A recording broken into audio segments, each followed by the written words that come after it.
안녕하십니까.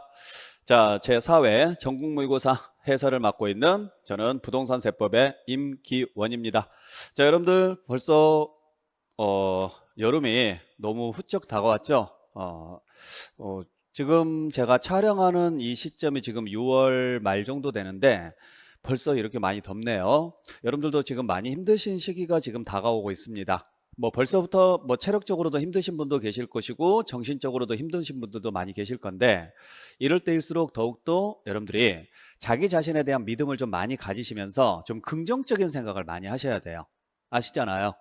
이 고비가 여기를 못 넘어가게 되면은 여러분들이 앞으로 공부하는 데 있어서 굉장히 힘이 많이 들거든요. 그러니까 내가 너무 지치고 힘들다 이럴 때일수록 좀 천천히 간다고 생각하셔도 돼요. 급한 마음 먹지 마세요. 이게 시간이 지나야지만 해결되는 일인데 그 시간이 지날 때까지 굉장히 정신적으로 스트레스가 많이 나옵니다. 그래서 여러분들이 좀 생각을 조금 더 긍정적으로 많이 해주시길 좀 부탁드리고, 그리고 이제 날씨가 더워지다 보니까 조그만 아주 사소한 것에도 되게 짜증이 많이 날 수가 있어요. 그래서 체력 관리도 좀 잘 하시고, 남들하고 다 타인하고 좀 부딪히는 일도 좀 줄이시고, 되도록이면 역지사지라는 말이 있죠. 내가 기분 나빠할 수 있는 일은 상대방도 기분 나빠할 수 있다고 생각하셔야 돼요. 그렇기 때문에 조금 더 말이라든지 행동이라든지 이러한 부분들 서로 다치지 않게 잘 원활하게 좀 해주시길 부탁드리겠습니다. 자, 여러분들 이번에 제4회 전국 모의고사는 기존에 배우셨던 내용들만 잘 정리하시면 충분히 풀 수 있는 문제로 출제를 냈었고, 그리고 이제 개정된 내용들은 당연히 반영을 했고요. 그리고 계산 문제는 지금 한 문제만 넣어놨는데, 계산 문제 같은 경우는 지금 최근에 타 시험에서 출제됐던 문제를 약간 변형해서 내놨습니다. 우리 시험에서는 세법 같은 경우 계산 문제가 보통 한 문제 나오는데 최근에 들어와서는 두 문제 정도 출제가 되고 있잖아요. 그렇더라도 계산 문제를 풀어내려고 노력하지는 마세요. 그냥 실제 시험에서도 이런 식으로 계산 문제가 나올 수가 있는데 내가 어떻게 대처를 해야 될까? 무조건 일단 계산 문제는 안 풀 것이다. 그리고 정말 시간이 많이 남아서 할 게 없다. 감독관한테 나 저 시험 문제 다 풀었는데 시간이 너무 많이 남았으니까 나가고 싶은데요. 근데 감독관이 못 나가게 한다. 그럴 때 문제를 풀어주시는 게 맞고, 그냥 나는 정말 시험을 보고 있다라고 생각을 하시면서 이렇게 계산 문제가 나왔을 때 어떻게 대처를 할 것인가를 생각을 많이 하시라는 이야기예요.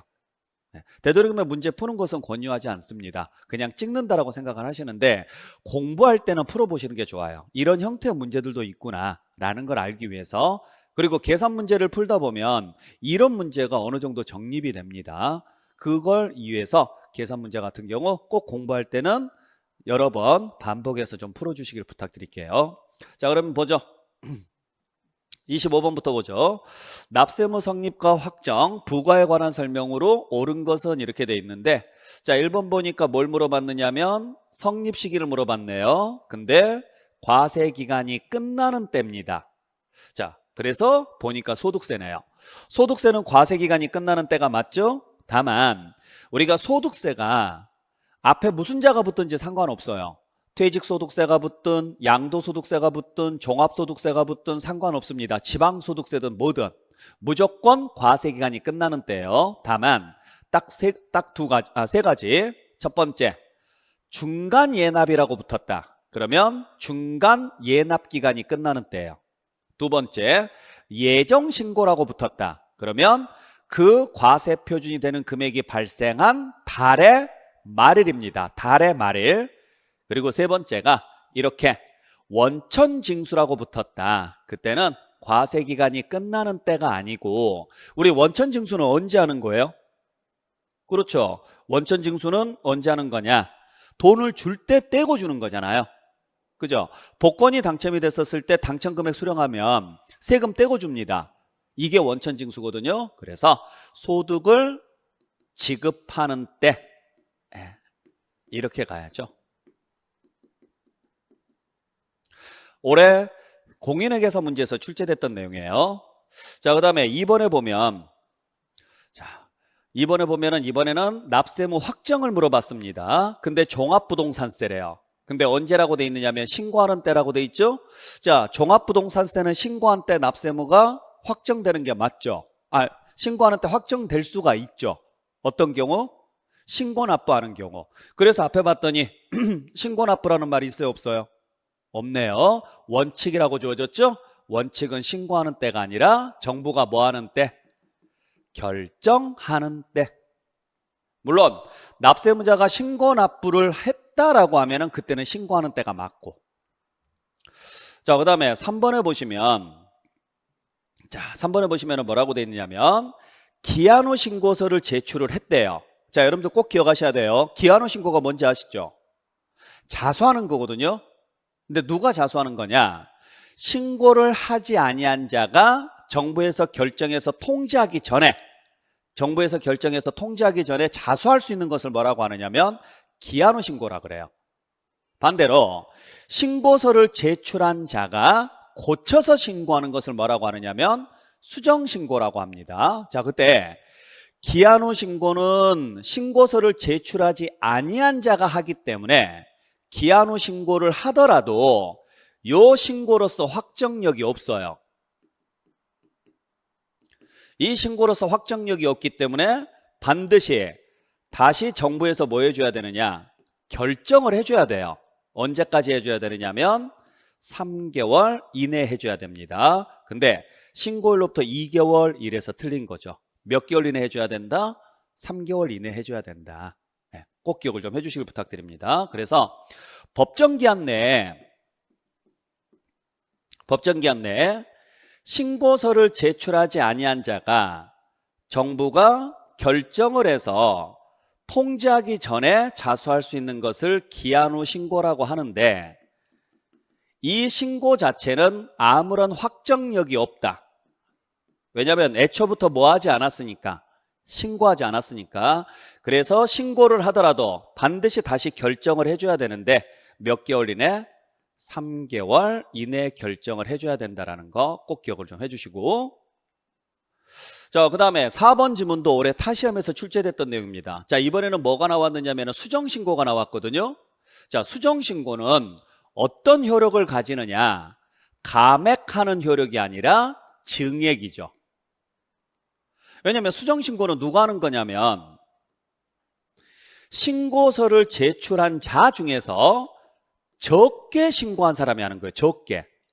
그래서 정부에서 경정을 해서 통지 보내기 전에 자수할 수 있는 것을 수정신고라고 하는데, 자, 고쳐서 신고하는 거죠. 고치려니까 신고한 게 있어야 돼요, 없어야 돼요? 그렇죠. 당연히 있어야죠. 그래서 신고서를 제출한 자가 고쳐서 신고하는 건데 과소다 보니까 증액을 위해서 신고하는 거예요. 감액이 아니고. 그래서 감액하는 확정력은 없습니다. 증액시키는 확정력은 있어도요. 네, 기억하시고.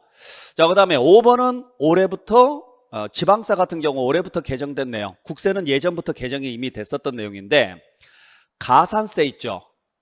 그것도 신고하고 관련된 가산세는 언제 납세무가 성립이 되느냐면 그 기한이 경과하는 때 납세무가 성립이 됩니다.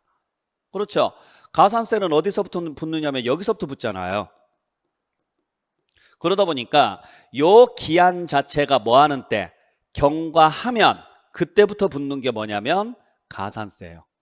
그래서 이때 납세무가 성립된다. 이거 꼭 기억을 좀 해주시길 부탁드립니다. 자, 그래서 1번 답은 5번이네요. 옳은 거 찾으라 그랬으니까. 자, 그 다음에 26번 문제를 보죠. 자, 26번. 서류 송달에 관한 설명으로 옳지 않은 것은 했습니다.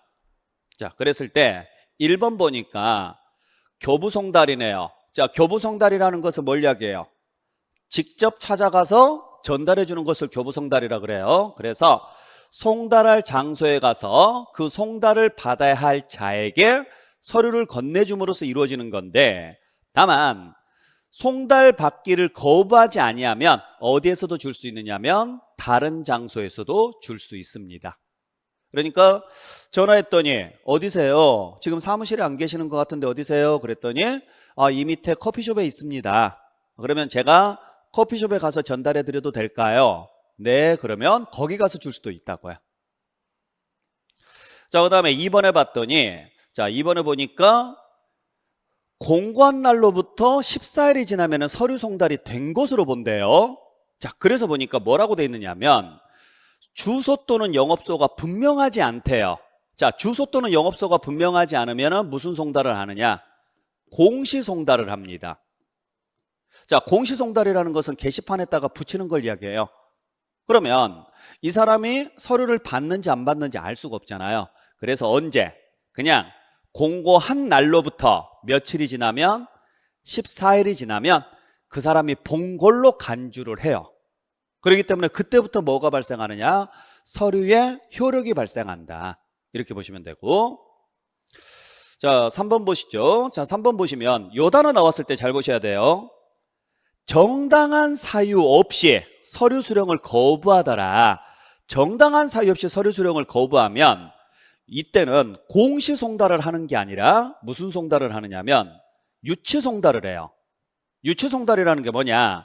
그 장소에 두고 온다는 이야기죠. 그 장소에.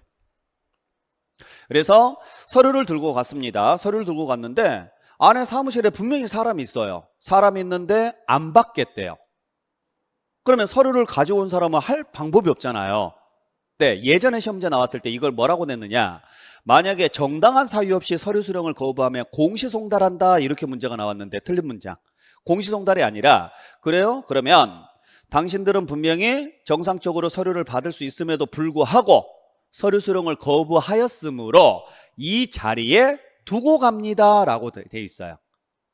이걸 유치송달, 즉 유치권하고 비슷하다고 보시면 돼요. 네, 그렇게 정리하시면 되고. 그 다음에 4번에 봤더니 자, 연대납세무자에게 서류를 보냅니다. 그때는 누구한테 보내느냐면 그 대표자한테 보내요. 만약에 대표자가 없죠? 그러면 유리한 자에게 보내는 게 맞아요. 서류 송달을 보낼 때 연대납세무자. 다만 꼭 주의하셔야 될 것은 그게 고지나 독촉에 관한 서류다. 즉 만약에 세금을 안 내면 재산상 피해를 볼 수 있는 서류예요. 고지나 독촉은. 그때는 다 알아야 되겠죠? 그래서 대표자가 아니라 고지에 대한 서류는 각자에게 다 보냅니다. 각자에게. 이것도 우리 시험제 잘 나와요. 꼭 기억을 해주시고. 자, 그 다음에 5번에 보죠. 5번에 봤더니 서류가 납부기한이 지난 후에 도달을 했대요. 자, 고지서를 받았는데 이미 납부기한이 지났습니다. 그러면 나는 체납자가 되잖아요. 이런 억울함을 해소하기 위해서 그 도달한 날로부터 며칠이 지난 날로 가느냐면 14일이 지난 날에 기한이 된 걸로 인정을 해주죠. 그래서 두 가지 케이스가 있어요. 첫 번째는 납부기한이 7일 이내에 도래하거나 7일 이내에 서류를 받았더니 납부기한이 7일도 안 남았거나 또는 여기처럼 납부기한이 이미 경과해 버렸거나 그때는 무조건 며칠을 주느냐면 기한을 14일을 주도록 되어 있습니다. 자, 그래서 여기에 나와 있는 내용들 전부 다 올해 타 시험에서 출제됐던 문제고 실제 우리 시험에서도 다 한 번씩 나왔던 지문들입니다. 그래서 올해 총론 부분에서 시험 문제 나온다 그러면 아마 송달 쪽에서도 나오지 않을까라는 생각에 한번 넣어봤어요. 한 번만 더 확인을 해주시길 부탁드릴게요. 자, 그 다음에 27번 문제 보죠. 자, 27번은 취득세 계산할 때 기준세율을 적용하는 것으로 모두 골라라 이렇게 돼 있습니다. 자, 기준세율을 적용한다. 취득은 맞는데 등기 자체가 필요 없는 경우죠. 그러니까 등기를 할 수 있는데 안 하는 게 아니라 애초부터 할 수 없는 경우들입니다. 자, 그래서 여기에는 어떤 경우들이 있느냐? 여러 가지 케이스가 있죠. 대표적으로 일단 간주취득. 간주취득에 들어가는 경우 단 면적이 증가하는 경우는 제외하고 그래서 개수, 지목 변경, 차량 등의 종류 변경, 과점 주주. 두 번째는 부동산 중에서 딱 3개. 어떤 경우냐? 토지 중에서는 묘지, 그 다음에 건물 중에서는 임시건축물하고 자, 임시건축물이 있고 그 다음에 지붕이 없는 시설이 있고 그 다음에 세 번째는 대여하고 관련된 내용. 단 외국에서 수입하는 경우는 연부취득인 경우에 한해서예요. 자, 그러면 기억번 보죠. 자, 기억번을 봤더니 외국인 소유의 과세 대상 차량을 뭐 했대요? 수입을 했습니다. 그럼 누가 납세무자? 수입하는 자가 납세무자예요. 그러면 수입을 했으면은 차량이니까 등록을 해야 돼, 안 해야 돼요? 해야죠. 등록을 해야 되니까 표준세율 대상입니다. 다만 그게 무슨 취득일 때냐? 연부 취득일 때면 연부 기간 중에는 차량 등록이 안 돼요. 왜냐하면 잔금을 치르기 전이니까. 그래서 2%만 내고 나중에 잔금 치르고 나서 차량 등록할 때는 등록면허세를 내는 거죠. 연부 취득일 때만. 근데 여기에 뭐라고 돼 있어요? 연부 취득이 아니래요. 아니면 한꺼번에 돈 주고 사왔으니까 얘는 그냥 표준세율로 가야죠. 자, 2번 봤더니 대여입니다. 대여업자로부터의 취득입니다. 그러면 대여를 목적으로 취득을 했으면 대여업자가 납세무자고, 대여업자는 자신의 이름으로 등록할 수가 없죠. 리스 차량을 말하는 거예요. 그러니까 얘는 기준세율 대상이 맞죠. 3번을 봤더니 임시건축물입니다. 임시건축물이면 당연히 등기 안 되니까 기준세율이고, 4번을 봤더니 상속이네요. 상속이면 남의 거 가져왔고 소유권 이전 등기를 해야 되니까 무슨 세율? 표준세율입니다. 다만 몇 주택이 됐대요? 1주택이 됐대요. 누가 상속받았어요? 그죠? 무주택자가 상속을 받았으니까 주거 목적이라고 해서 정책적으로 기준세율을 빼주는 거죠. 그러면 기준세율이 적용되는 것은 니은하고 디귿 딱 두 개뿐입니다. 네. 그래서 답은 2번이 되겠죠. 자, 그래서 우리가 표준세율을 적용할 거냐 기준세율을 적용할 거냐, 항상 문제 풀 때 제일 먼저 구분해야 될 것은 뭔지 아시죠? 이 행위가 법률상 등기가 되는 행위인지, 만약에 법률상 등기나 등록이 되는 행위라면 표준세율인 거고, 등기나 등록을 할 수 없는 경우라면 기준세율인 거고, 이걸 먼저 구분을 해내셔야죠. 두 번째는 그러면 표준세율이라면 여기서 기준세율을 뺄 건지 말 건지, 그걸 두 번째 확인해야죠. 항상 문제 풀 때 이 순서대로 풀어주시면 외우지 않더라도 문제 푸는데 아무 지장이 없어요. 꼭 연습해 보시길 부탁드릴게요. 자, 그 다음에 28번 문제 보죠. 취득세 과세표준에 관한 설명으로 틀린 것은 이랬네요. 1번 보니까 시가표준액으로 한답니다. 상속원 맞죠? 상속원 무조건 시가표준액이에요.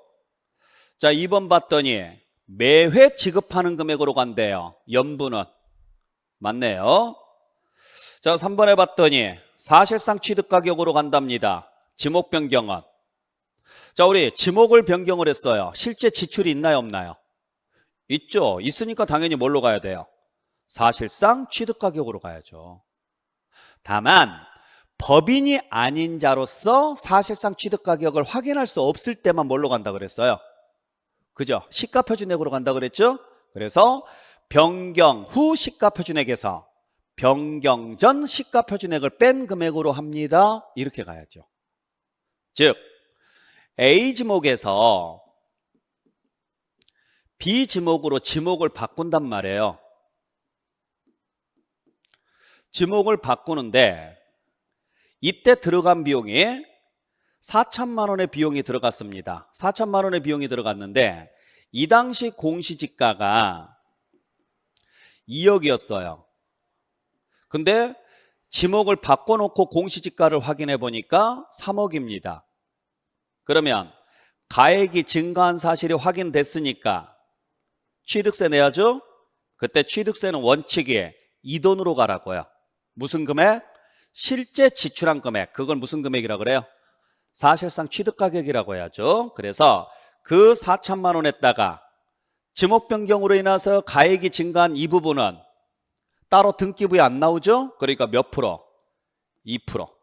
기준세율을 적용해야죠. 다만 법인은 이걸 증명할 수 있지만 개인은 증명할 수도 있고 못할 수도 있어요. 그래서 개인에 한해서 이걸 증명을 못했다. 그러면 예로 가라고요. 변경 후 시가표준액에서 변경 전 시가표준액을 뺀 1억만큼 여기에 2%를 곱해서 계산해서 내시면 되는 거죠. 그래서 지목 변경에 대한 문제가 나오면 크게 두 가지를 생각하셔야 돼요. 첫 번째는 무조건 사실상 취득가격이다. 다만 법인이 아닌 자로서 사실상 취득가격을 확인할 수 없을 때는 뭘로 간다? 변경 후 시가표준액에서 변경 전 시가표준액으로 한다. 두 번째는 지목 변경에 대해서 취득세가 부과되는 건 아닙니다. 뭐에 대해서? 가액 증가에 대해서만 부과합니다. 그러면 땅값에 대해서 부과한다는 이야기인데 땅값이 등기부에 표시되지는 않잖아요. 그러니까 무조건 기준세율 적용 대상이 돼야죠. 네. 이 두 가지 꼭 기억하시고 4번 봤더니 대물변제가 나왔습니다. 자, 대물변제면 물건으로 빚을 갚는 거죠. 그럼 유상취득이거든요. 유상취득이니까 당연히 그 변제된 금액 요게 사실상 취득가격이 돼요. 그래서 그 변제액을 취득가격으로 하되 그 금액이 무엇보다 적으면 시가 인정액보다 적으면 그때는 뭘로 간다? 시가 인정액으로 갑니다. 결국에는 대물 변제액과 시가 인정액 중에서 무슨 금액으로 간다? 큰 금액으로 하겠습니다. 이런 구조로 가죠. 세금 많이 거두려고 그래요.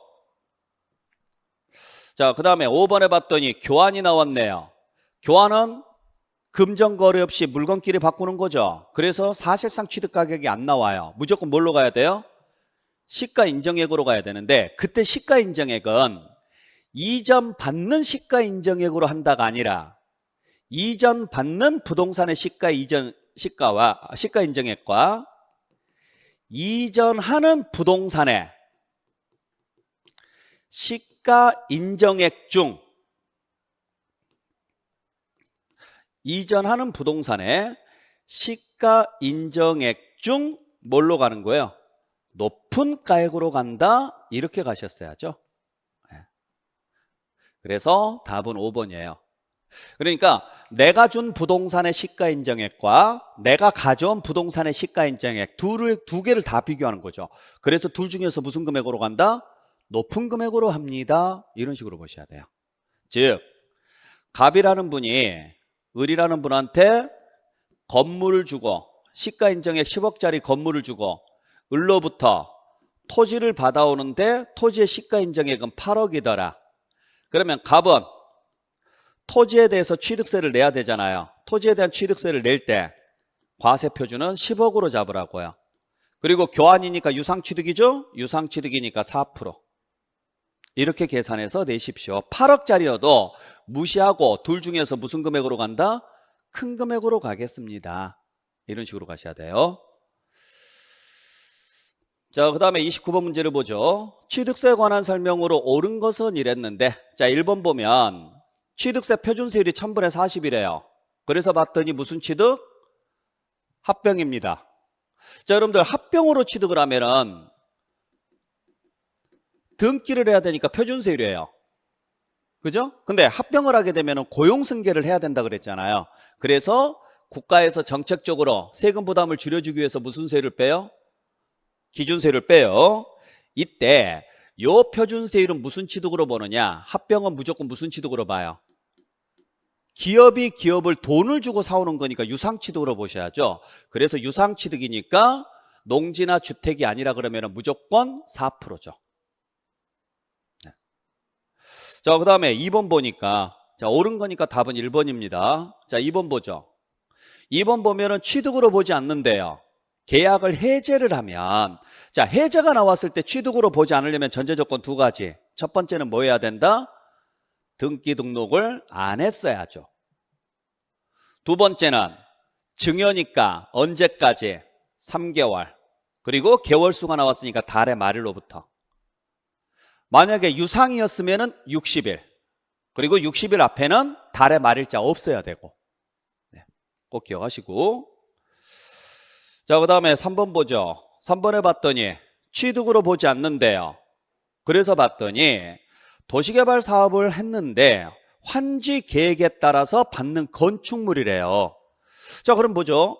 환지 계획에 따라서 건축물을 받았다. 무슨 환지인가요? 그죠? 입체환지예요. 입체환지. 그러면 이건 취득이다 아니다? 당연히 취득으로 봐야죠. 이때 요 취득은 무슨 취득으로 보느냐면 입체환지니까 기존에 없었잖아요. 없었으니까 원시취득으로 봐야 되는 거예요. 네. 만약에 토지면은 승계취득인 거고 건축물이면 원시취득인 거고. 그 다음에 4번에 봤더니 100분의 80을 가산하래요. 무슨 문제? 중과산세 문제죠. 근데 앞에 봤더니 지목 변경이 나왔네요. 지목 변경은 중과산세 적용이 안 되죠. 왜냐면 소유권하고 관련이 없으니까. 자, 5번 봤더니 신고하고 납부하래요. 60일. 자, 취득세 신고 납부는 어차피 60일로 갈 거냐, 3개월로 갈 거냐, 6개월로 갈 거냐, 등기 접수하는 날로 갈 거냐. 이 중에 하나잖아요. 그러면 이 두 개는 무상일 때이고 얘는 등기일 때니까 등기나 무상이라는 말만 없으면 다 며칠? 60일입니다. 그래서 앞에 봤더니 등기나 무상이라는 단어가 없습니다. 그러면 60일짜리가 맞죠? 두 번째는 뒤에 가서 이 단어가 보이는지. 이미 납부한 세액을 공제하래요. 그 말은 앞에서 한번 낸 적이 있다 없다?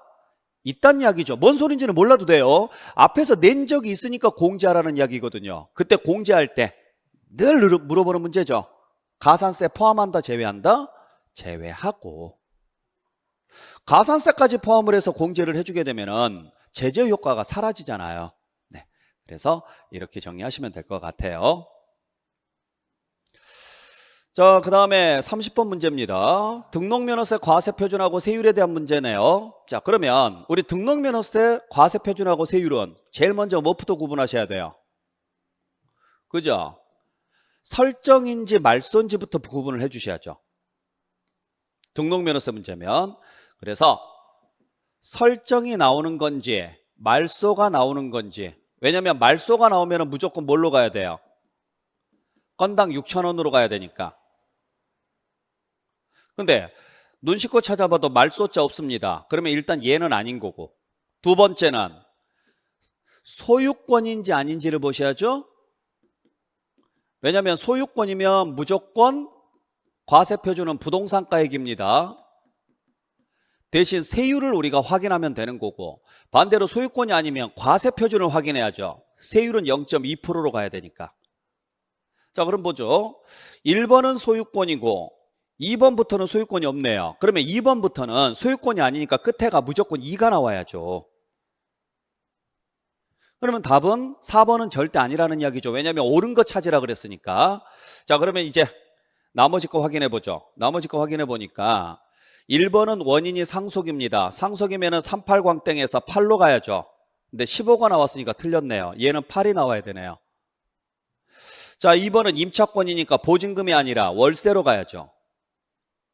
3번은 지상권이니까 부동산가액이 맞죠? 답은 3번. 4번은 지역권이니까 요역지가액이 맞는데 소유권이 아니니까 여기는 2로 가야죠.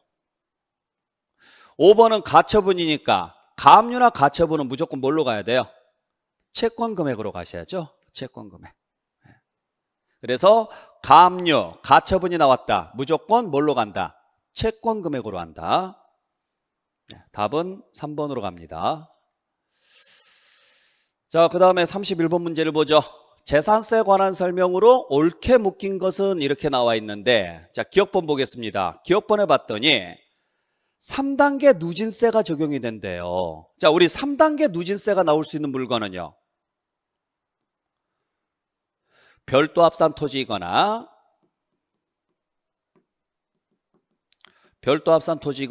종합 합산 토지일 때만 가능한 이야기죠. 자, 그래서 봤더니 앞에 보니까 뭐라고 돼 있어요? 허가받지 아니한 건축물 부속 토지래요. 자, 허가받지 아니한 건축물 부속 토지면 종합합산입니다. 종합합산 토지니까 3단계 누진세가 맞죠? 그때 3단계 누진세는요, 0.2에서 0.5%까지죠. 근데 뭐라고 돼 있어요? 0.1에서 0.4까지라고 돼 있네요. 틀렸죠? 0.2에서 뭘로 가야 된다? 0.5, 즉 1000분의 2에서 1000분의 5까지 가야 됩니다. 자, 기억번은 틀렸고. 자, 니은번 보죠. 니은번 봤더니 100분의 60을 곱한대요. 자, 공정시장가액 비율 나왔으니까 과세표준 문제죠. 물건 확인해야 되네요. 60이 나올 수 있는 물건은 주택밖에 없고, 그리고 과세표준이니까 반드시 시가표준액이 나와 있는지 확인해야 되고. 니은번은 맞고. 자, 디귿번 보죠. 1000분의 5의 세율이 적용이 된대요. 0.5%짜리죠. 우리 시험지에서 자주 나오는 지문. 자, 그러면 일단 건축물이어야 됩니다. 비례세가 적용이 돼야 되니까. 근데 그게 0.5%짜리라면 공장이어야 되고 무슨 지역에 들어가 있어야 돼요? 주거지역이나 상업지역에 들어가 있어야죠. 네. 맞네요. 그 다음 4번 니을번에 봤더니 과세표준 상한이라고 돼 있습니다. 과세표준 상한이 적용될 수 있는 물건은 토지가 아니라 오직 주택뿐이죠. 네. 그래서 틀렸고, 자 그러면 옳은 것은 니은 디귿. 네. 참고로 여러분들 토지는 과세표준 상한이 아니라 세부담 상한이에요. 150%. 과세표준 상한 현재 지금 몇 프로로 돼 있느냐면 5%로 돼 있는데 이게 적용될 수 있는 것은 주택뿐입니다. 그것도 재산세에서만. 네. 자, 그 다음에 32번 보죠. 재산세에 관한 설명으로 틀린 것은 했네요. 1번 보겠습니다. 재산세를 부과하지 않는데요. 뭘 하면? 1년 이상 공용 또는 공공용. 자, 1년 이상 공용 또는 공공용 나오면 무조건 비과세. 딱 두 가지, 하나만 제외하고 유료나 유상자. 근데 보니까 유상자 보이네요. 유상자 보이면 부과해야죠. 자, 2번에 봤더니 종합합산 토지로 본대요. 종합합산 토지로. 그래서 보니까 1구의 건물이 주거와 주거 외유 용도로 사용되고 있다. 아, 뭐다? 그죠? 1구의 건물이 주거와 주거 외유 용도로 사용되고 있으니까 겸용주택 문제고, 주거 면적이 50% 이상이면 50% 이상이면은 그게 1구의 건물로서 50% 이상이면 전부 주택으로 봐야죠. 근데 뭘 받지 않았다면, 허가 등을 받지 않고 주거 면적으로 50% 이상 사용했다면 그 건축물은요 전부 주택으로 보지 않습니다. 전부 주택으로 보지 않고 그 토지는요 나대지로 봐서 무슨 대상으로 보는 거예요? 종합합산 대상 토지로 보는 거죠. 뭘 받지 않고 허가나 승인을 받지 아니하고 사용을 했다면. 이해되셨어요? 그래서 예를 들어서 건물이 있는데 일부는 상가로 쓰고 있고 일부는 주거용으로 쓰고 있습니다. 근데 1구의 건물입니다. 1구의 건물인데 이렇게 사용하고 있다. 근데 주택 면적이 60%고 상가 면적이 40%입니다. 그러면 주택 면적이 크니까 이상이니까 50% 이상이니까 전부 뭘로 봐야 돼요? 주택으로 봐야죠? 주택으로 봐야 되는데 이 부분이 뭘 받지 않았다면, 허가받지 않고 사용했다면 이 전체를요, 이 전체를 다 그냥 건물로 봐요. 주택으로 보지 아니하고. 그렇기 때문에 주택에 대한 혜택을 못 받는 거고, 그러면 이 토지는 어떻게 할 것이냐, 이 토지는 건물이 없는 걸로 봐서 그냥 나대지로 간주를 해줍니다. 뭘로 간주를 해주느냐? 나대지로.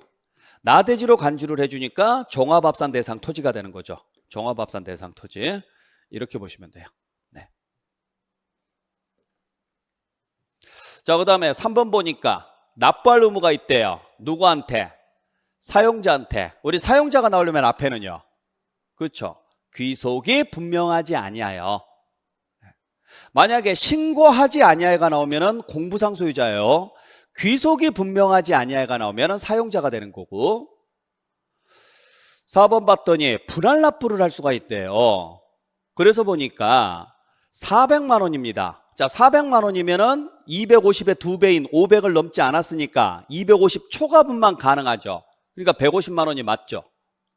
얼마에 대해서만 가능하니까 250만 원 초과분에 대해서만. 그리고 언제로부터? 납기로부터 몇 개월이에요? 3개월입니다. 그러면 이 건축물입니다. 건축물에 대한 납기가 언제? 7월 31일이죠. 그러면 여기서부터 몇 개월 이내? 3개월 이내니까 10월 31일까지가 돼야죠. 그래서 10월 31일까지 맞는 이야기네요. 자, 그 다음에 5번에 보니까 뭐 하래요? 신청하래요. 뭘? 물납. 자, 물납 신청은 반드시 무슨 글자? 10일 전. 이 글자가 들어가야 되니까. 네. 자, 그렇게 해서 정리해 주시면 되고. 자, 33번 문제 보죠. 재산세에 관한 설명으로 틀린 것은 이렇게 되어 있는데, 자, 1번 보니까 주택을 포함하지 않는데요. 건축물의 범위에. 맞죠?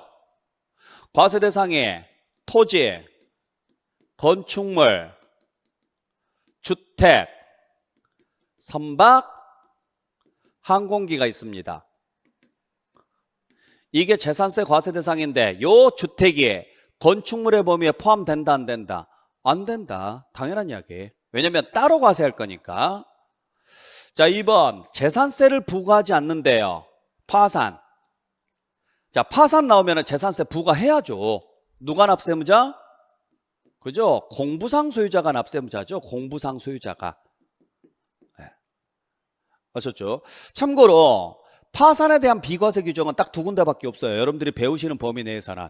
첫 번째가 등록면허세, 두 번째가 양도소득세.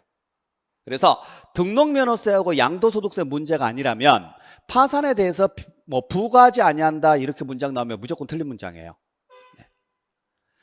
3번 보죠. 3번 봤더니 한꺼번에 징수할 수 있대요. 한꺼번에.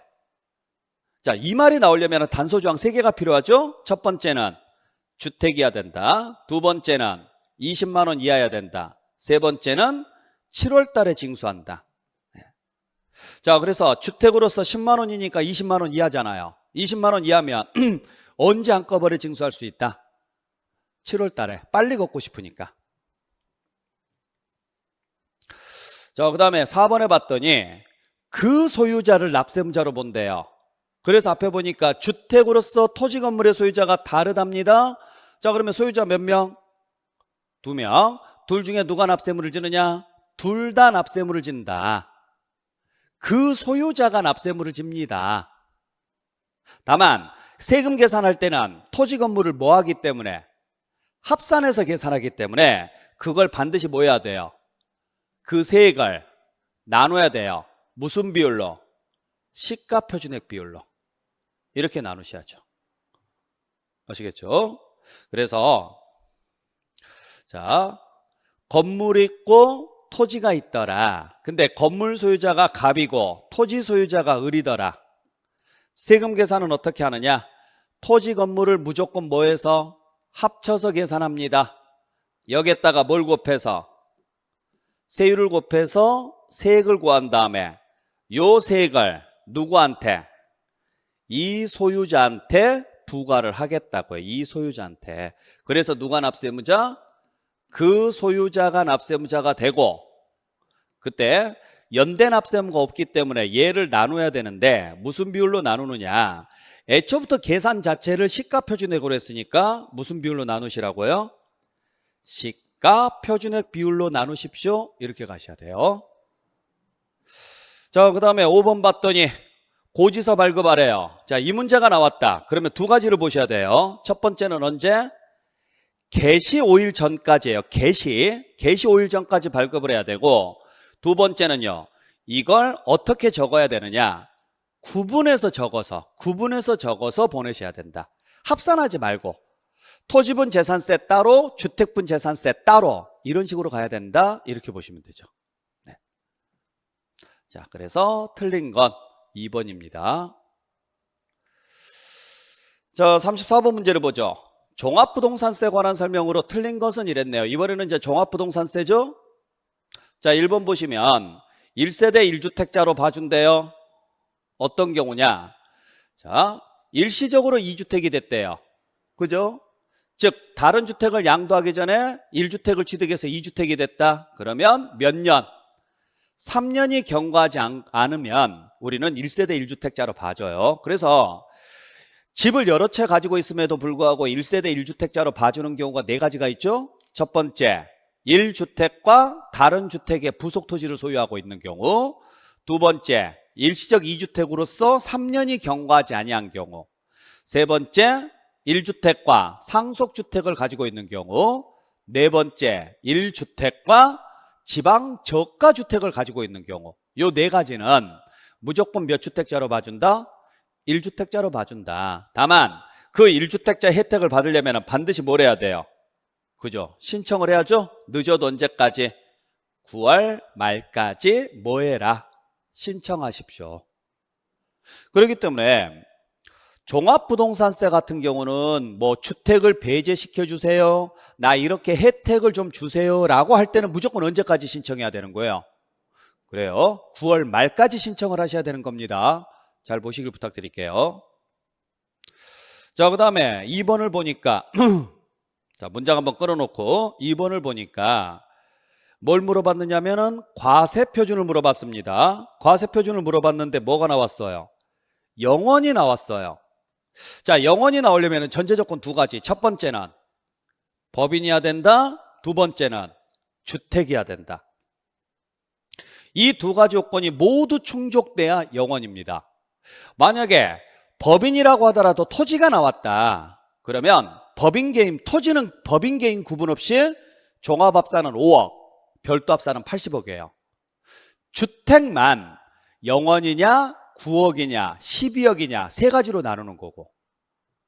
그러니까 영원이 나오든 9억이 나오든 12억이 나오든 이건 일단 주택뿐이다. 기본적으로 알아야 될 것은. 두 번째, 영원은 법인만, 나머지는 개인.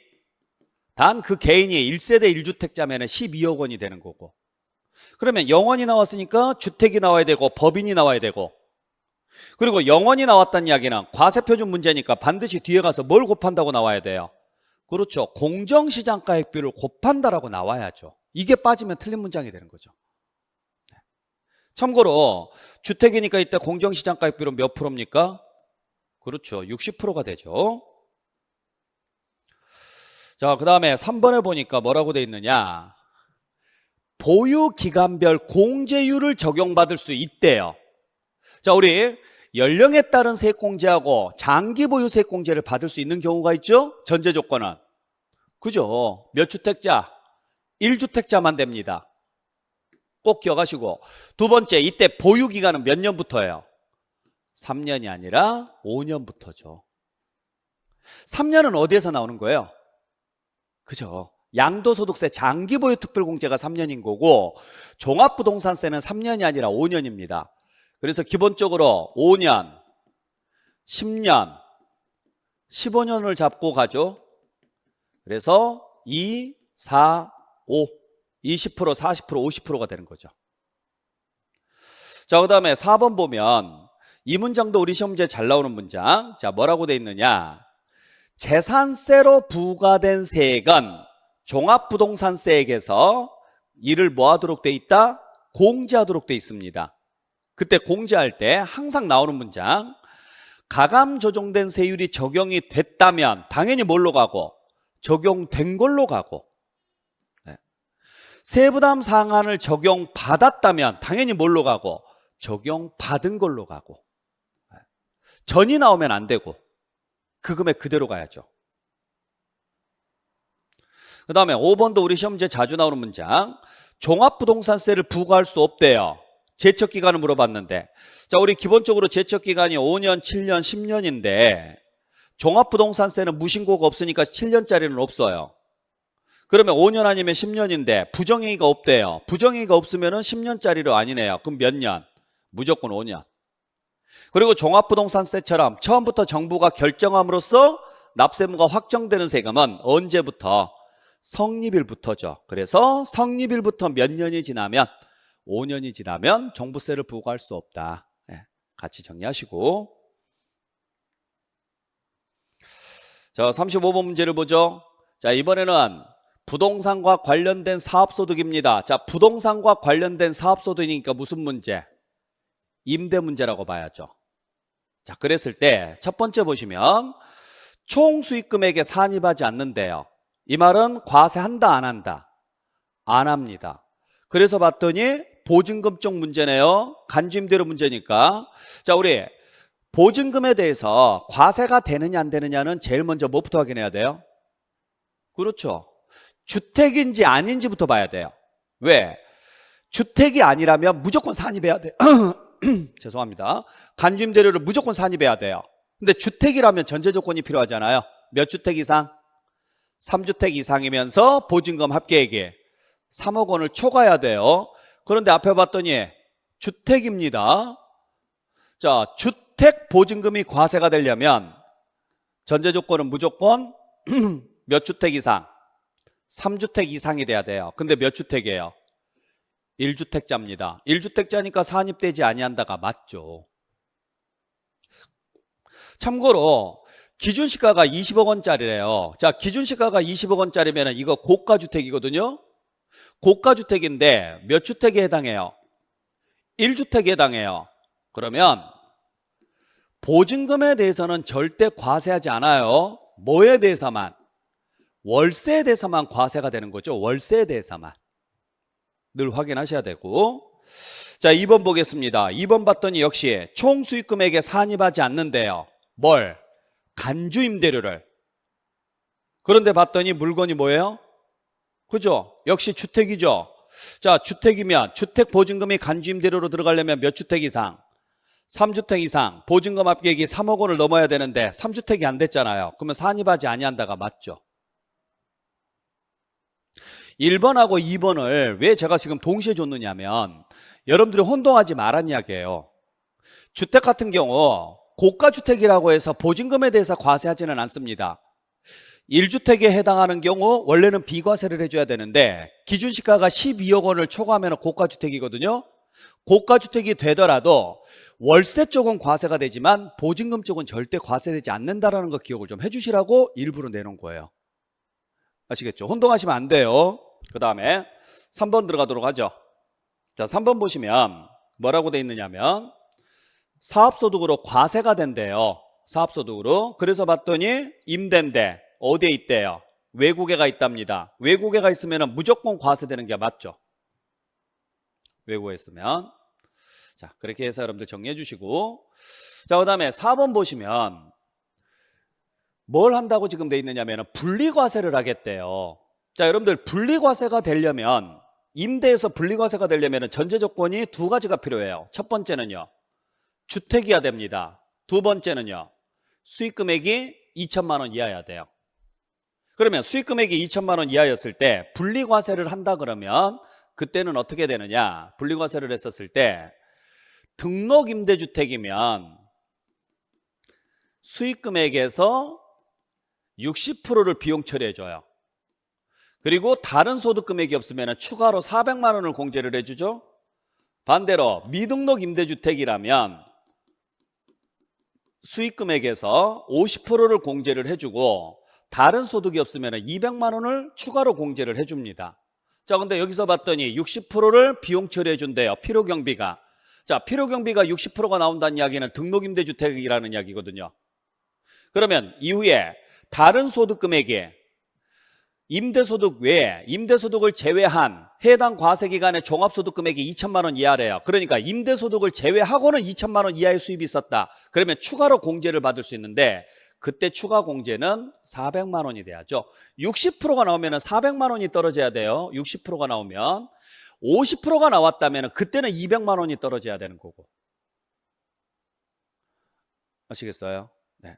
정확하게 구분을 좀 해주시길 부탁드리고, 참고로 올해 세무사 문제에서는 이게 계산 문제로 출제가 됐었어요.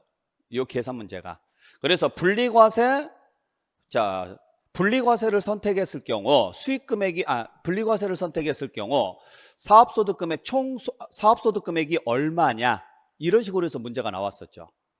그래서 자료를 줄 때 되게 복잡하게 줬어요.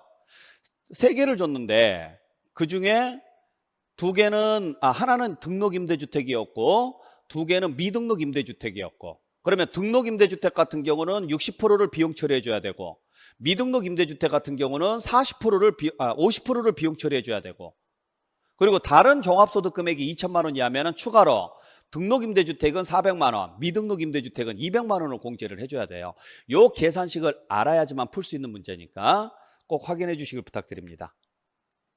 자, 그 다음에 5번 우리 시험 문제에서 자주 나오는 문제, 결손금을 공제해 줄 거냐 말 거냐 문제가 나오면 딱 하나만 확인해라. 주거용인지 아닌지. 유일하게 주거용만 공제받을 수 있고 주거용이 아닌 나머지는 공제된다 안 된다? 안 됩니다. 그래서 자, 틀린 거 찾으라 그랬으니까 답은 4번이겠죠. 네, 틀린 거 찾으라 그랬으니까. 자, 그 다음에 36번 문제. 36번은 어려운 거 아니죠? 거의 보너스 문제인데 양도에 해당하는 것으로 옳은 것은 했습니다. 1번은요, 무효 나왔네요. 무효는 양도 아니죠. 2번은 담보 나왔습니다. 담보는 양도 아니죠? 담보가 양도가 되려면, 그렇죠? 채무 불이행이 나와야죠. 답은 2번이겠죠? 3번은 분할 나왔습니다. 분할은 쪼개는 거니까 양도 아니죠. 분할이 양도가 되려면 뭘 해야 돼요? 감소자가 나와야 돼요. 근데 눈 씻고 찾아봐도 감소자가 없네요. 양도 아니네요. 4번은 재산분할이 나왔으니까 당연히 양도 아니죠. 위자료는 양도여도. 5번은 보류지 충당 나왔습니다. 기부하는 거니까 양도 일리가 없죠. 네. 그래서 답은 2번. 자, 그 다음에 37번 문제 보죠. 양도소득세 비과세에 관한 설명으로 틀린 것은 했습니다. 자, 1번 봤더니 비과세가 된대요. 그래서 앞에 보니까 자, 혼인 나왔습니다. 자, 혼인 나왔으면 몇 년 이내만 팔면, 그렇죠, 5년 이내만 팔면 비과세 받을 수 있어요, 없어요? 있네요. 왜냐면 혼인으로서 2주택이 됐으면 5년간은 각자 1세대 1주택으로 봐주고 보유기간 및 거주기간 요건을 모두 충족했으니까 당연히 비과세 받을 수 있죠. 네. 자, 2번 봤더니 농지를 교환을 했습니다. 농지를 교환했을 때 비과세가 되려면 쌍방 교환하는 농지가액의 차익이 가액이 큰 편에 얼마? 4분의 1 이하가 돼야 돼요. 근데 봤더니 가액이 큰 편에 5분의 1이랍니다. 5분의 1이면 4분의 1 이하가 맞아요, 안 맞아요? 맞죠? 맞으니까 비과세 된다가 맞죠. 그러니까 4분의 1, 5분의 1, 6분의 1, 7분의 1 다 비과세죠. 4분의 1 이하가 되니까 이하. 만약에 4분의 1을 초과했다, 3분의 1이거나 2분의 1이다, 그때는 과세가 되는 거고. 잘 보시고, 그 다음에 3번에 봤더니 자, 과세되는 양도 차익이 얼마냐 이렇게 물어봤는데 보니까 양도 가액이 20억 원이고 양도 차익이 10억이래요. 자, 그러면은 20억 중에서 12억 원을 뺀 금액이 8억이니까 20분의 8만큼만 과세하면 되죠? 그러면 20억 가지고 계산해서 나온 10억에 대해서도 20분의 8만 계산하면 되니까 4분의 1이네요. 40%래요. 40%니까 과세되는 금액은 4억이 돼야 되죠. 네, 그러면 4억 맞고. 맞죠? 40%잖아요. 20분의 8이면 5분의 2니까. 자, 그 다음에 4번에 봤더니 비과세가 된대요. 그래서 앞에 보니까 무슨 단어가 있어요? 출국 나왔습니다. 자, 우리 출국 나왔을 때 비과세 되려면 전제 조건은요? 그렇죠. 2년 이내 팔아야죠. 2년 이내. 근데 3년 만에 팔았으니까 비과세 된다. 틀렸죠. 그 다음에 5번에 봤더니 전체를 하나의 주택으로 본대요. 다가구인데. 자, 다가구인데 전체가 나오려면 반드시 이 단어. 무슨 단어? 하나의 매매 단위로 하여, 이 단어가 나와야죠. 통매매 했을 때만 전체를 하나로 보고 만약에 이 단어가 없다. 그때는요, 각각 하나의 주택으로 보는 거예요. 각각. 그래서 전체라는 문장이 나오려면 무슨 단서 조항이 붙어야 된다? 하나의 매매 단위. 네. 자, 그 다음에 38번 문제. 자, 이 문제 여러분들 푸시면서 욕했을 수도 있을 것 같아요. 네. 근데 솔직히 말해서 이런 문제는 제가 풀으라고 내놓은 게 아니라고 아까 말씀드렸었죠. 네. 그냥 찍으셔야 돼요. 찍 때 그냥 감으로 찍으셔도 되는 거고, 근데 이런 것도 찍는 것도 하나의 연습이에요. 그렇게 해보셔야지만 여러분들이 문제 풀 때 적응이 되는 거예요. 물론 시간적으로 여유가 있고 내가 이걸 풀 자신이 있다 그래도 원래는 건너뛰고 나서 남은 시간 동안에 풀어내셔야 되는 거고, 그렇지 않으면 그냥 찍는 게 맞아요. 하지만 이론적인 부분을 여러분들이 정리하기 위해서는 꼭 한번 풀어보시는 게 좋은데, 자, 보죠. 이게 이번에 타 시험 문제에서 한번 나왔던 문제거든요. 자, 그러면 한번 볼게요. 뭘 구하라고 돼 있느냐면 과세 표준으로서 얼마냐 이렇게 문제가 나왔어요. 아시겠죠? 자, 그랬을 때 일반적으로 우리가 작년에도 시험 문제에서 과세 표준 문제가 나왔고 재작년에도 과세 표준 문제가 나왔고 그 전에도 한번 나왔어요. 근데 실질적으로 과세 표준 문제가 나오잖아요. 그러면은 여러분들이 첫 번째 뭘 알아야 돼요? 그래요. 미등기가 있냐 없냐를 알아야 돼요. 그래서 혹시라도 미등기가 없다면, 그냥 다 등기된 거라면 찍을 때 뭘로 찍어야 되느냐? 고민하지 마시고 이 단어가 들어가 있는 걸로 찍으시라고요. 왜? 미등기가 없다면 기본공제 250만 원을 받을 수가 있을 거니까. 아시겠죠? 찍을 때 그렇게 찍으셔야 돼요. 근데 딱 보니까 안타깝게도 미등기가 있네요. 그러면 지금 이걸로 찍으시면 안 돼요. 절대로. 그래서 이건 답이 2번 아니면 4번 중에 답이 나오지가 않습니다. 계산상. 미등기가 없으니까 그래요. 자, 그렇다 그러면, 미등기가 있으니까 그래요. 그러면, 자, 여기서 지금 제가 여러분들한테 설명드리고 싶은 것은 바로 이 내용이에요. 요게 지금 차손이거든요.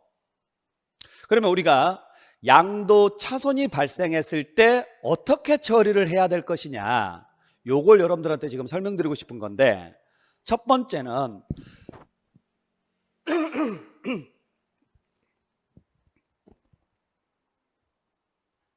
자, 여기서부터 계속 다시 이어서 갈게요.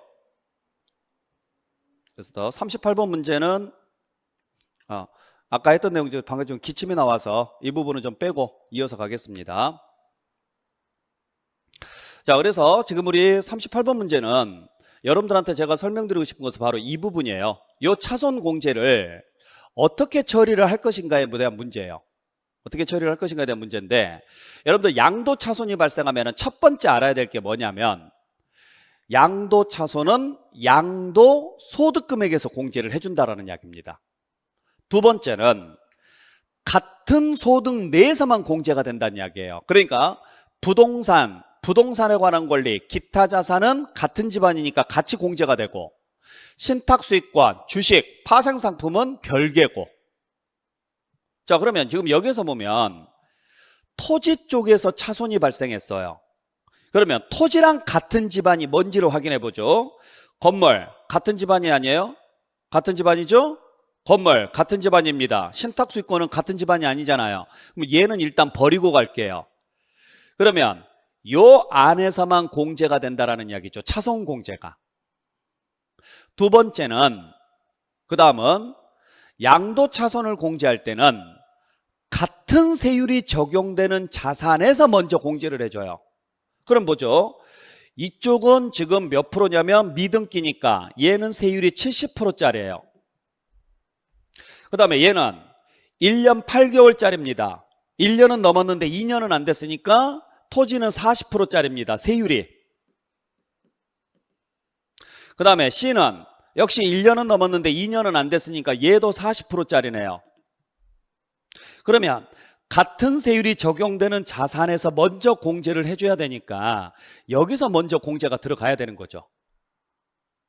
공제를 먼저 한 다음에, 그리고 만약에 남는 게 있다 그러면 어디에서 공제를 해주느냐, 이쪽에서 공제를 해줘야 돼요. 이 순서를 기억하라 그래서 지금 제가 설명을 드리는 거예요. 그러면 A부터 다시 한번 살펴보죠. 자, 지금 주어진 자료는 차익인데 차익에서 공제하면 안 돼요.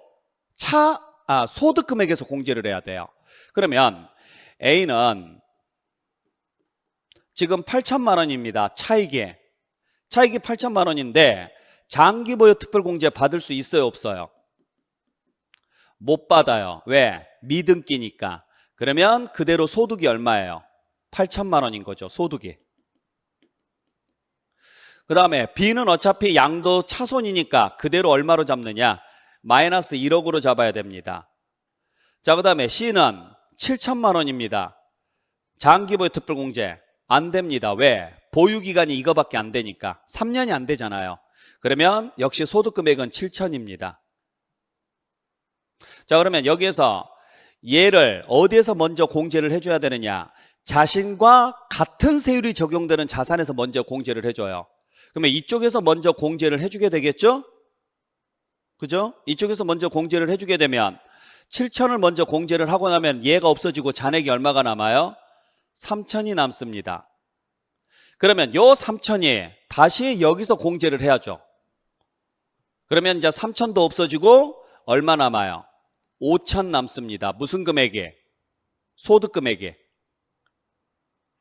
소득금액이 5천 남았죠? 결국에는 B나 C는 없어졌고 A만 남았네요. 그러면 A의 소득금액이 5천인데 과세표준을 물어봤으니까 기본공제까지 해줘야 될 거 아니에요. 근데 얘가 미등기예요. 미등기니까 기본공제는 안 되죠? 기본공제 안 되니까 소득금액 5천만 원이 그대로 과세표준이 되는 거죠. 그러니까 답은 3번이 되죠. 자, 다시 한번 정리를 하겠습니다. 다시 한번 정리를 하면 무슨 이야기냐면 양도 차손이 발생을 해요. 양도 차손이 발생을 하면 다른 자산의 양도 소득에서 먼저 공제가 들어가요. 다른 자산의 양도 소득에서. 그것도 같은 집안 내 다른 자산에서. 같은 집안 내. 대신 그때 공제 순서는 자신과 같은 세율이 적용되는 자산에서 먼저 공제가 들어갑니다. 먼저 양도하는 것에서 공제를 해주는 게 아니고. 그래서 자신과 같은 세율이 적용되는 자산에서 공제를 하고 남으면 자신과 다른 세율이 적용되는 자산에서 분배해서 공제가 돼요. 분배해서. 지금 그 순서를 말씀드리고 싶었던 거고, 그리고 신탁수익권은 같은 집안이 아니니까 전혀 상관이 없는 거고. 이해되셨죠? 그리고 소득이 계산이 됐으면, 최종적인 소득이 계산이 됐으면 기본공제까지 해야 과세표준이 나올 건데 기본공제를 하고 싶어도 못합니다. 얘는 미등기니까. 그렇기 때문에 그냥 5천만 원이 그대로 과세표준이 되는 거고, 여기에다가 뭘 곱해서 세율 70%를 곱하면 그게 산출세액이 되는 거죠. 정리할 수 있겠죠? 네, 그렇게 해서 확인하시길 부탁드릴게요. 자, 그 다음에 이제 39번 문제를 보죠. 39번 보시면 국내자산 양도소득세에 관한 설명으로 틀린 것은 이랬네요. 자, 1번 보죠. 1번 봤더니 필요경비에 포함된대요. 자본적 지출액은. 자, 우리 자본적 지출액은 필요경비에 포함되는 게 맞는데 문제가 되는 것은 뭐냐면 양도로부터 소급해서 10년 이내 배우자로부터 증여받은 토지랍니다. 자, 세 가지 전제 조건이 모두 충족됐네요. 뭐예요? 2월 과세죠. 그러면 2월 과세는 항상 그림이 이래요. 자산을 취득을 해서 뭐 해준 다음에 증여를 해준 다음에 이를 다시 뭐 했다? 양도했을 때 내가 네 거 판다라고 가는 거예요. 이게 2월 과세예요. 그러면은 여기서부터 여기까지 세금을 계산을 하는데 세금은 누가 내느냐면 이 사람이 내는 거예요. 이 사람. 누가? 증여받은 자가 내는 거예요. 그러면 이 증여받은 자가 지출한 자본적 지출액은 비용 처리해줘야 돼요? 안 해줘야 돼요? 해줘야죠. 문제는 이 사람이 지출한, 증여한 자가 지출한 자본적 지출액은 비용 처리를 해줄 거냐 말 거냐 이 문제가 생기거든요. 근데 작년까지는 이거 안 해줬었어요. 안 해줬는데 왜냐면 양도자가 아닌 사람이 낸 비용이니까. 근데 세금을 여기서부터 계산하잖아요. 그래서 이건 말이 안 된다. 그래서 올해부터는 증여한 자가 지출한 자본적 지출액도 비용 처리하도록 돼 있습니다. 꼭 기억을 하셔야 돼요. 그래서 누가? 증여한 자가 지출한 무슨 지출? 자본적 지출도 필요경비에 뭐 한다? 포함한다. 네, 꼭 보시고. 자, 2번 보죠. 2번 봤더니 신고하래요. 언제까지? 3개월. 자, 우리가 3개월이 나오려면은 앞에는 그렇죠. 부담부 증여가 나와야죠. 근데 앞에 봤더니 부담부 증여라는 말이 없네요. 그럼 3개월이 아니라 2개월이 돼야죠. 그리고 개월수가 나왔으니까 당연히 앞에는 말일자가 나와야 되고 별다른 말이 없으면 달이 나와야 되고. 자, 3번 봤더니 연대납세무가 있대요. 자, 우리 소득세에서 연대납세무가 있는 경우는 딱 하나밖에 없어요. 어떤 경우? 부인규정이죠. 그림으로 그리면 자산을 취득을 해서 증여를 한 다음에 이를 증여받아서 양도했을 때 누가? 네가 네 거 파는 것으로 가는 경우. 이게 부인규정이잖아요. 그러면 자, 납세무자는 누구? 증여자인데 증여자가 실질적으로 세금 낼 돈이 없으니까 누가? 수중자가 같이 뭐에서 책임을 져라? 연대에서 책임을 지는 이 경우 하나밖에 없죠. 그러려면 앞에서 뭐라고 단서가 붙어야 되느냐? 증여자가 뭐 한 것으로 보는, 양도한 것으로 보는. 그래서 봤더니 증여자에게 양도소득세가 과세되는 이런 식으로 문장이 나옵니다. 이렇게 문장이 나오면은 얘는 부인규정에 해당하는 거죠. 부인규정. 네. 자, 3번도 맞는 이야기. 자, 4번 보니까 세율이 60%래요. 분양권은 2년 이상 보유했는데. 자, 우리 세율 문제 나오면 표 그리시라 그랬죠. 표 그려서 4, 5, 6, 7, 6. 그랬을 때 분양권은 윗칸으로 들어가는 거고 그 중에서도 2년 이상 보유했을 때 60%가 되는 것은 분양권 뿐이죠. 작년에 이 부분이 시험 문제 나왔을 때 뭐라고 나왔는지 아시죠? 작년에 이 문제가 시험 문제 나왔을 때 입주권이라고 줬었어요. 조합원 입주권을 2년 이상 보유하면 60%다. 아니에요. 조합원 입주권 같은 경우 2년 이상 보유하면 6에서 45% 세율을 적용합니다. 그래서 원래가 2년 이상 보유를 하면 6에서 45%의 정상적인 세율을 적용을 하는 거예요. 정상적인 세율을 적용을 하는 건데 분양권만큼은 투기성이 강하다 그래서 그냥 60%를 적용하는 거죠. 꼭 기억하시고, 그 다음에 5번에 봤더니 미등기 양도자산으로 보지 않는데요. 도시개발법이 나왔을 때, 여러분들 도시개발법 나왔을 때 미등기로 보지 않는 경우 딱 두 가지 있습니다. 첫 번째는 그렇죠, 사업이 종료되지 아니한 상태에서 양도했거나 또는 환지처분 공고 전에 양도했거나. 근데 봤더니 환지처분 공고 전에 양도했답니다. 미등기로 보지 않는다? 맞는 이야기. 네. 자, 마지막 40번 문제로 가겠습니다. 작년에 국외 문제가 시험 문제 안 나왔어요. 그래서 작년, 재작년 2년 연속 국외 문제가 시험 문제 안 나왔는데 올해 정도는 국외 문제가 분명히 나올 가능성이 있으니까 꼭 기억을 해주시길 부탁드립니다. 자, 국외자산 양도에 관한 설명으로 옳은 것은 했는데 1번 보죠. 1번 봤더니 납세무자가 누구냐? 10년 이상 국내에 주소를 둔 거주자만 해당한다 이렇게 돼 있는데 몇 년부터 가능해요? 5년 이상부터 가능하죠. 5년 이상부터. 그래서 국외 양도자산에 대해서 납세의무가 있으려면 그 양도일까지 국내에 몇 년 이상 주소나 거소를 둔 자냐면 5년 이상이에요. 그러면 10년 이상도 되긴 하죠. 근데 무슨 자가 들어가서 틀렸어요? 만자. 자, 2번 보죠. 2번에 봤더니 양도소득 범위에 해당한대요. 주식은. 여러분들 주식은 국외자산에 안 들어갑니다. 아셨죠?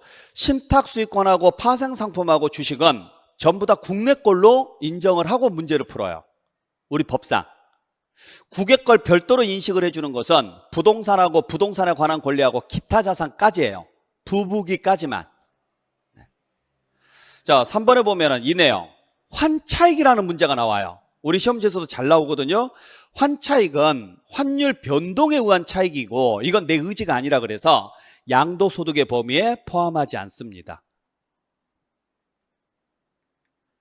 자, 그 다음에 4번. 장특공제 돼야 안 돼요? 절대로 안 되죠? 국외자산은 장특공제 절대로 안 돼요. 기본공제는 받을 수 있죠. 그 다음에 5번 봤더니 자, 이렇게 환율 문제가 나와요. 그 말은 무슨 말이냐면 네가 외국에서 거래했으니 외화로 거래했지 않느냐. 근데 우리나라에 세금 낼 때는 원화로 계산해서 내라. 그때 적용할 환율을 물어보는데 이때 환율은 무조건 언제 거 써야 돼요? 그렇죠. 그날 걸 써야 돼요. 마지막 날 걸 쓰는 게 아니고 오늘 내가 예를 들어서 10만 달러 받았다. 그러면 오늘 받은 10만 달러는 오늘 환율을 적용하라고요. 다음 주에 10만 달러를 또 받기로 했다. 그러면 그 10만 달러는 다음 주 환율을 적용하라는 이야기예요. 그래서 이걸 뭐라고 하느냐? 뭐 하거나 수령하거나 뭐한 날, 지출한 날 현재의 환율에 의합니다. 이렇게 가시면 돼요. 여기서 기준환율이다 재정환율이다 이건 전혀 신경 쓰지 마세요. 그냥 환율 문제가 나오면 어느 시점에 환율을 적용할 것이냐 이 문제라고 생각하고 문제를 풀어주시면 됩니다. 네. 자, 그래서 답은 5번이네요. 자, 여기까지 해서 여러분들 이번 제4회 전국 모의고사 해설 강의를 마치도록 할 건데 늘 제가 해설 강의하면서 여러분들한테 이야기했던 내용이 있어요. 시험 문제에서 점수는 절대로 생각하지 마시라고요. 모의고사는 모의고사일 뿐이에요. 그리고 여러분들 지금 모의고사 보는 실력이 실제 실력이라고 믿지 마세요. 아직 완성되지 않고 아직 다듬어지지 않은 상태입니다. 물론 다른 사람에 비해서 내 점수가 너무 낮다라고 생각이 든다 그러면 비교해서 왜 나는 안 될까? 왜 나는 이걸 계속 까먹을까? 나는 이 문제를 왜 틀릴까? 이런 고민을 할 수는 있어요. 근데 이게 단순히 본인의 잘못을 피드백을 해서 더 잘 되는 방향으로 가는 거라면 상관이 없는데 자기 자신에 대해서 너무 낮추는 방향으로 가게 되면 공부하기가 더 힘들어져요. 아셨어요? 그래서 그냥 나는 이 문제를 왜 틀렸을까를 생각을 하셔야 되는 거지, 왜 나는 점수가 안 나올 거라고 생각하지 마시라고요. 점수가 안 나오는 것은 당연한 거예요. 그리고 지금 점수는 의미가 없어요. 지금 100점 맞아봤자 의미가 없잖아요. 아시겠죠? 스스로에 대해서 너무 자책하지 마시라는 이야기예요. 그래서 누군가의 점수에 대해서도 너무 연연하지 마시고, 내가 이 문제에서 내가 풀었던 문제인데 이 문제에서 뭘 놓치고 갔는지, 지난번에 문제가 나왔는지 안 나왔는지, 지금 4회니까 1회, 2회, 3회 시험을 본 게 있잖아요. 그거랑 비교해서 내가 틀렸던 문제, 이번에도 비슷한 문제가 있었는지 없었는지 계속해서 반복해서 봐주시라는 이야기예요. 요 모의고사만 여러분께서 반복해서 봐주셔도 실제 시험에서 60점 이상 맞는 데는 거의 지장 없어요. 저희들이 모의고사를 대충 만들지는 않거든요. 정말 심혈을 기울여서 만듭니다. 저희 모든 선생님들이 다 그럴 거예요. 그러다 보니까 여러분들께서 이 문제는 거의 대부분 시험 문제에서 충분히 나올 수 있다고 생각을 하고, 시험 보는 그날까지 틀렸던 지문들만이라도 반복해서 정리하시고, 여러분들이 가지고 계시는 노트라든지 요약집 있죠? 계속 찾아보세요. 그것만 정리하셔도 따라오는 데는 굉장히 도움이 많이 될 겁니다. 자기 자신을 믿고 여러분들 건강 잘 챙기시길 부탁드릴게요. 자, 여러분들 시험 잘 보시느라 고생 많이 하셨고, 다음 모의고사 때 다시 찾아뵙도록 하겠습니다. 마치겠습니다.